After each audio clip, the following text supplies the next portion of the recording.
Bonsoir, vous êtes les bienvenus dans la boîte à merveille. Je souhaite ce soir vous parler de ma propre vie, de ma vie de famille, ou plutôt de ma jeunesse.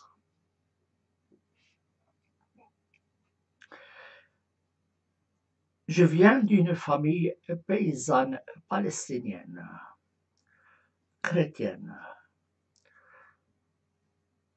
composée de 6 frères, 2 sœurs, un père et une mère.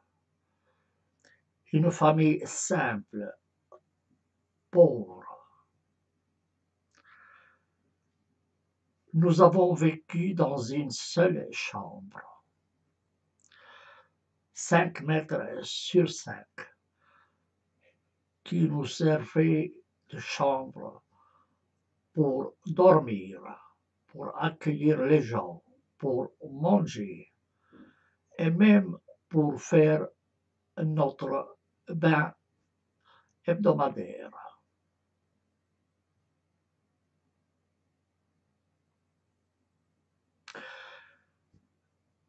Mon père est un orphelin de père et de mère. Son grand-père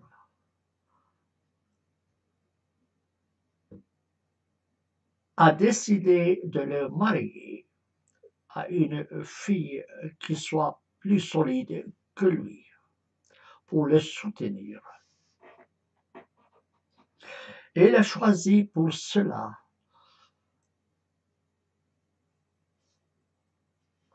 une de ses cousines qui était de 2 ans plus âgée que lui.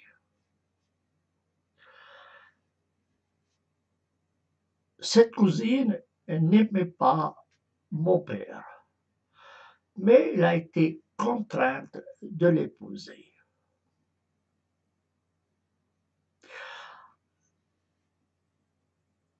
Étant catholique, le mariage a eu lieu à l'église. Le curé pose la question à ma mère. Rebecca, est-ce que tu acceptes d'épouser Awad? Rebecca, c'est Rivka en arabe. Rivka, est-ce que tu acceptes d'épouser Awad? Elle ne répond pas. Le curé a pensé qu'elle n'avait pas entendu. Il répète la question. Là, de nouveau, elle ne répond pas. Quelqu'un de derrière la pousse et lui dit « Cette fois, tu diras oui ». Le curé donc pose la question pour la 3e fois. « Rivka, est-ce que tu acceptes d'épouser Awad ?»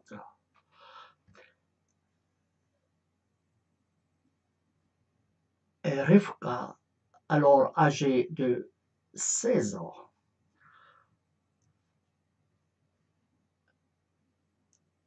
répond au curé « Mais que venons-nous faire ici sinon?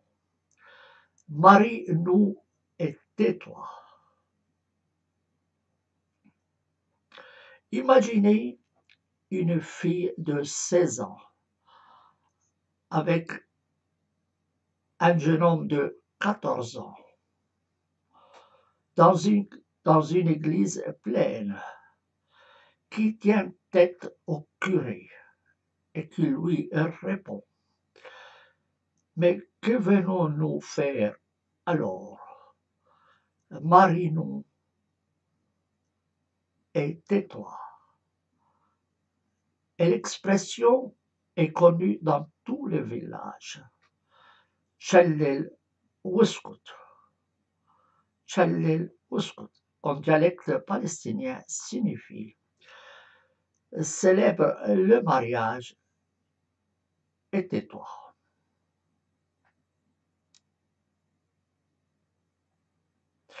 Rivka et Awad ont eu 10 enfants. 2 sont morts en bas âge. Ils ont vécu pauvrement. Comme je vous ai dit, nous avons vécu 10 dans une seule chambre.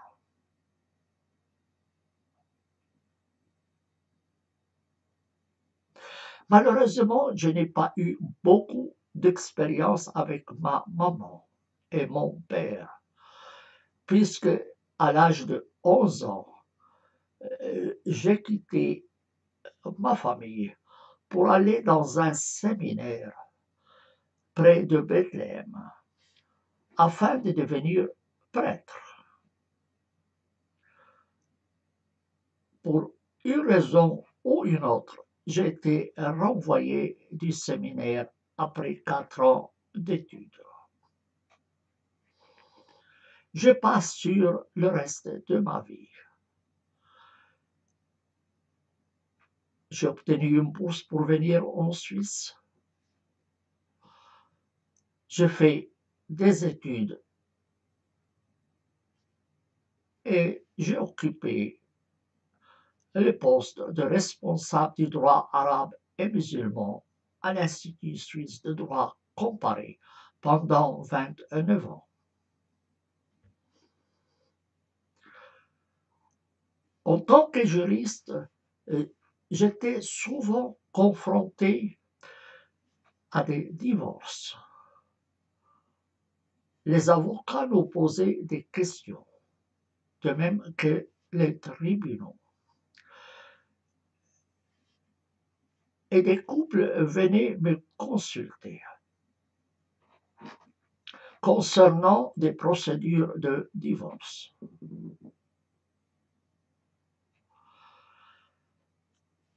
Après de longues années en Suisse, je suis rentré dans ma famille, en Palestine, pour rendre visite à mes parents.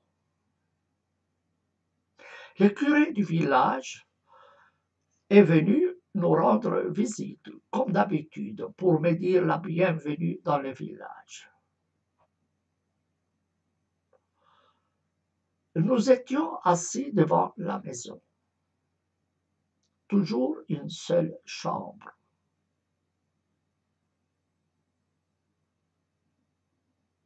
Le curé me pose la question suivante.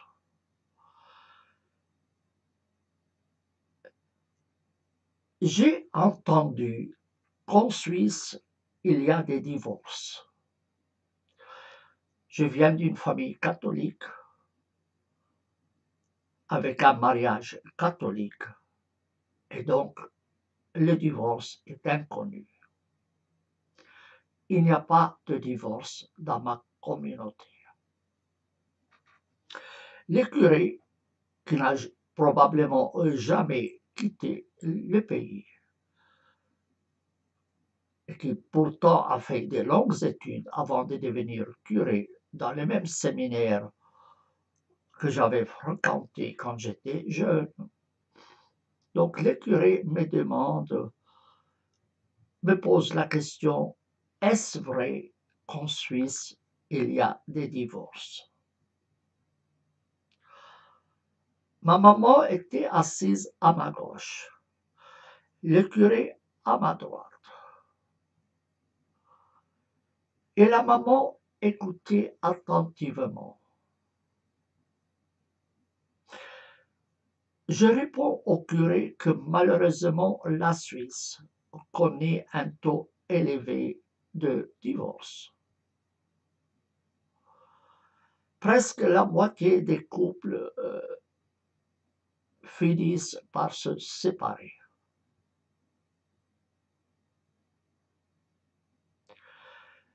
Le curé, un peu attristé, me dit, et qu'en penses-tu?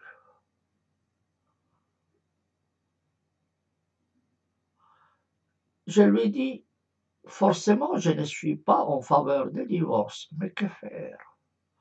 On ne peut pas forcer les gens à rester ensemble.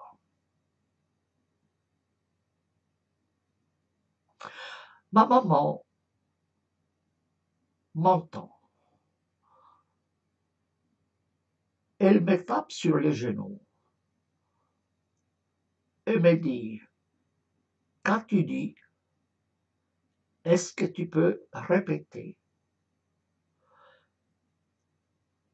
Sa manière de poser la question était claire.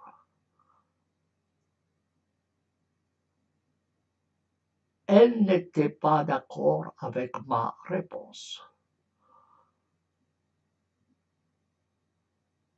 Je lui dis, maman, s'il y a deux conjoints qui ne s'entendent pas, pourquoi faut-il qu'ils restent ensemble?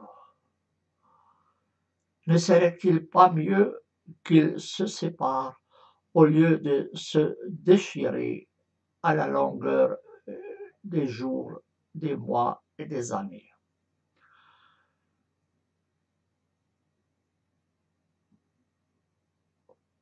Ils ne s'aiment pas.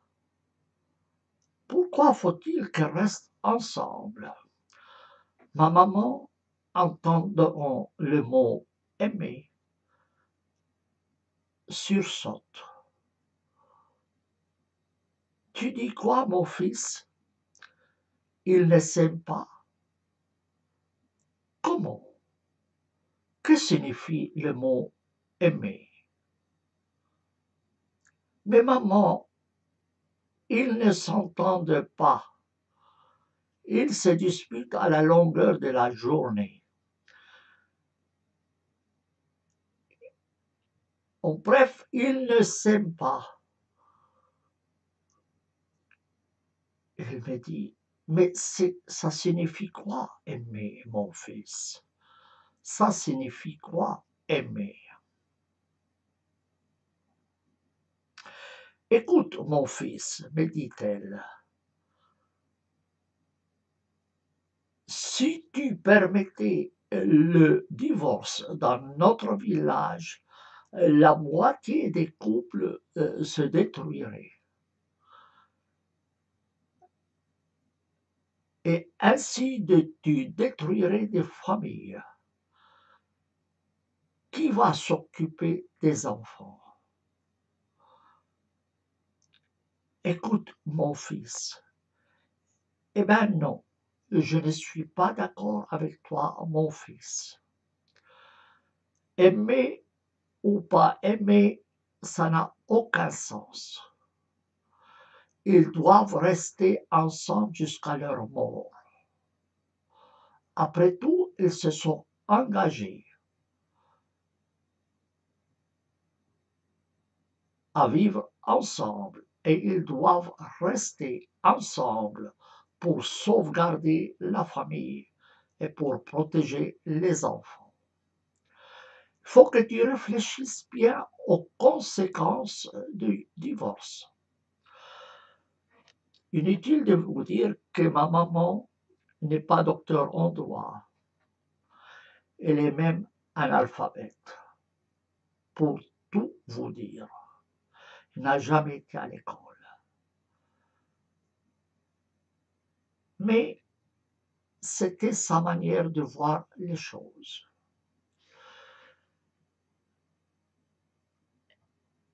Elle ajoute, écoute mon fils, sachant que je suis marié avec une Suissesse et qu'en Suisse il y a les divorces, elle me dit, écoute mon fils, si j'entends que tu divorces avec ta femme, sache que je suis morte. Écoute mon fils, quoi que te dise ta femme, fais-le. Si elle te dit de marcher sur quatre pattes, eh bien fais-le. S'il te dit marche sur ta tête, eh bien fais-le. Accepte tout ce qu'elle te demande. Mais la seule chose à laquelle tu dois désobéir, c'est le divorce. Tu ne dois jamais accepter le divorce. Tu m'entends bien, mon fils? Si une fois j'apprends que tu es divorcé, eh bien moi, c'est terminé pour moi. Je serai comme morte pour toi.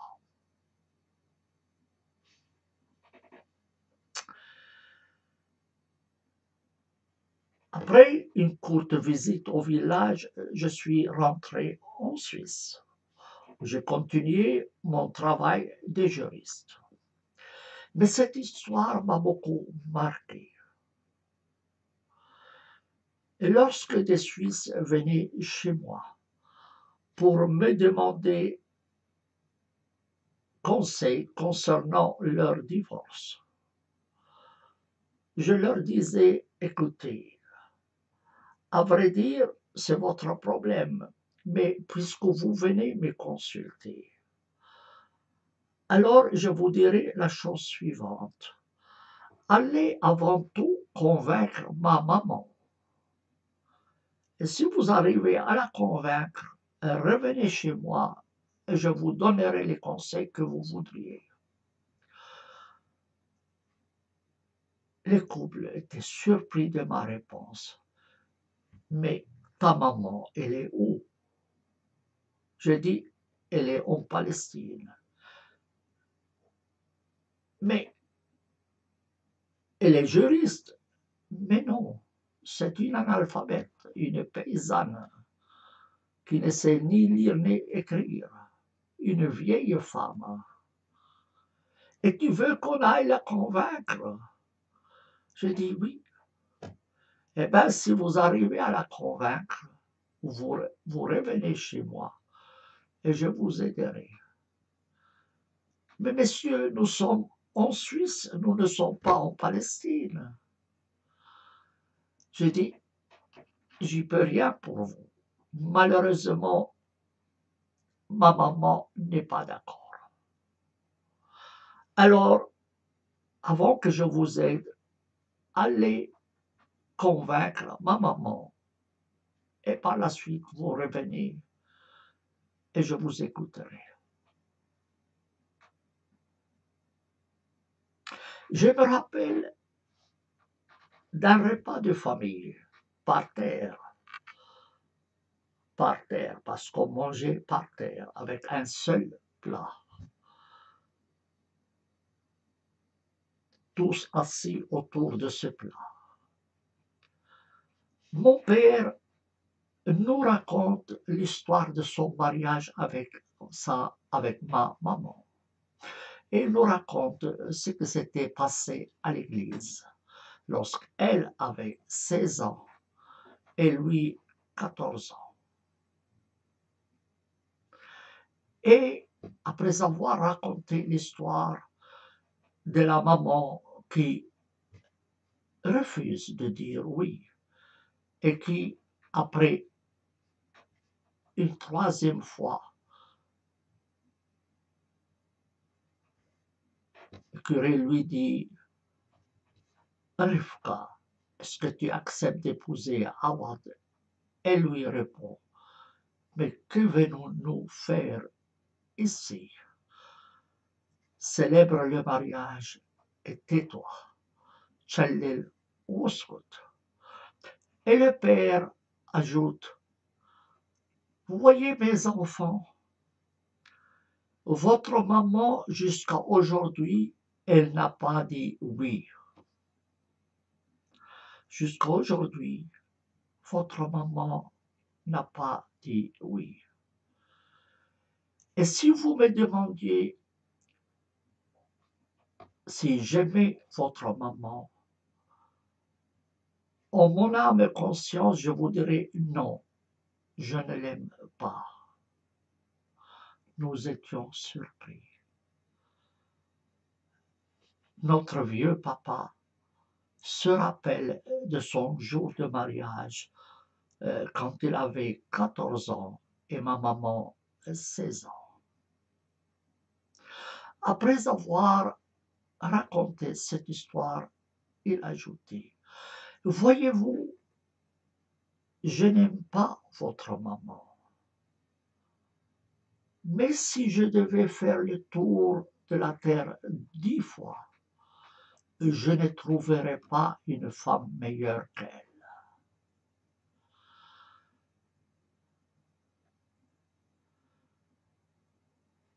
Donc il disait: je n'aime pas votre maman, mais si je devais faire le tour de la terre 10 fois, je ne trouverais pas de femme meilleure qu'elle. Sacré papa. Il a vécu des années et des années avec sa femme, sans l'aimer. Il a fait 10 enfants avec elle, sans l'aimer. Mais réaliste, il dit: si je devais faire le tour de la terre 10 fois, je ne trouverais pas une femme meilleure qu'elle. Eh bien, ici en Suisse et ailleurs, il y a des couples qui se forment et se défont, ou se déforment, si j'ose dire, sans tenir compte des conséquences de leurs actes. Mariage, divorce, cohabitation, des enfants et tout cela. Et malgré cela, d'un trait de crayon, elles cassent leurs unions. Et puis chacun part de son côté, sans se soucier des conséquences. Ce sont des gens gâtés qui ne veulent pas assumer les conséquences de leurs engagements. À la première difficulté, ils lâchent. Ce sont des lâches. Au lieu d'assumer, qui n'a pas de problème, mais toute personne a des problèmes. Mais la vie ne se fait pas comme ça. Devant un problème, ça ne sert à rien de tourner le dos au problème. Aimer, pas aimer, ce n'est pas important.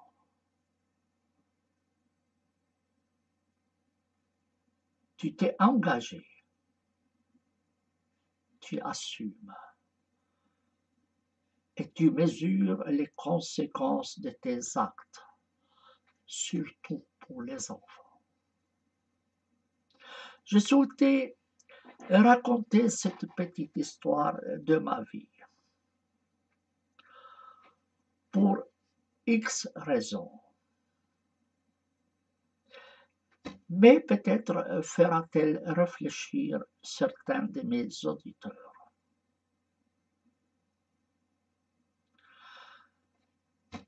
Je vous parle en tant que juriste, même professeur d'université, mais je me rappelle de ce que m'a dit ma maman analphabète,